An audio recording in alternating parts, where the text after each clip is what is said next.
আজ আমি আপনাদের সঙ্গে শেয়ার করছি খুব সহজেই কিভাবে ডিমের পোলাও বানাবে। চলুন ঝটপট রেসিপিটা শেয়ার করছি। প্রথমে কড়াইতে তেল দিয়ে সেদ্ধ ডিমগুলো ভেজে নেব।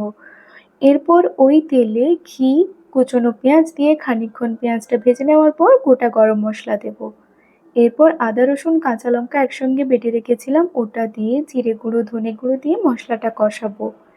এরপর ফ্যাটানো টক দই দিয়ে খানিকক্ষণ কষিয়ে তেল ছেড়ে এলেই আগে থেকে ভিজিয়ে রাখা চালটা দিয়ে দেব। চালটা বেশ খানিকক্ষণ একটু ভেজে নিতে হবে। মিনিট দুয়েক ভেজে নেওয়ার পর পরিমাণ মতো জল দিয়ে স্টিমে বসাবো ঠিক 15 মিনিটের জন্য। চালটা 90% সেদ্ধ হয়ে গেলে এরপর ভেজে রাখা ডিম, বেরেস্তা, ধনেপাতা কুচি ছড়িয়ে আরও কিছুক্ষণ এইরকম ঢাকনা চাপিয়ে সেদ্ধ হতে দেব। ব্যাস, এরপর নামিয়ে গরম গরম এই ডিম পোলাও সার্ভ করুন। আর আপনাদের কেমন লাগলো রেসিপিটি অবশ্যই জানাবেন। আজ এই পর্যন্ত, টাটা।